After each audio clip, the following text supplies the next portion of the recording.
Ukrainian military television showed the daily life of the 40th Marine Brigade fighters as they prepared the Viking armored personnel carrier for its first combat deployment.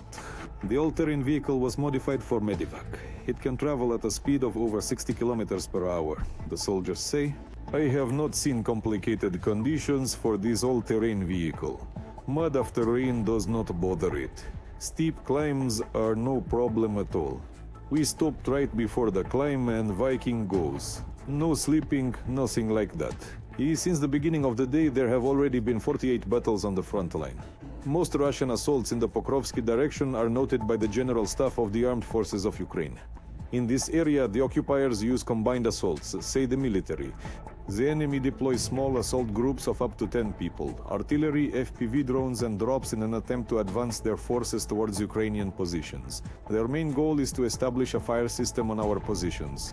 However, the defense forces do not allow the enemy to achieve their goals, destroying it even before it reaches our positions.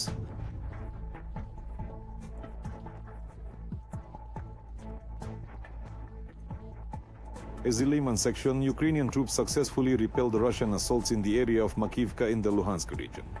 The enemy also attempted to advance in the areas of Terny, Kolodaize and Novoserhivka in the Donetsk region, as well as Topoli, Petropavlivka and Tuyki in the Kharkiv region. The occupiers are intensifying attacks on the Kupiansk direction, according to the military. The defense forces repelled 2 assaults using armored vehicles and infantry. In the first attack, 5 units of equipment and up to 40 assault troops were destroyed. The second assault was also unsuccessful for the enemy. An additional 4 units of equipment and up to 35 soldiers were destroyed. We ensure successful defense thanks to the coordinated efforts of various units and the support of the Ukrainian people. The enemy has no successes.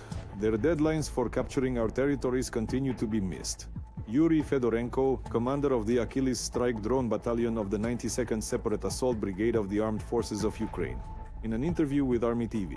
On the Lyman front, Ukrainian drones and artillery destroy up to 90% of Russian equipment, the military says. The defense forces of Ukraine on the Lyman front have an advantage over the enemy in the matter of unmanned aerial vehicles.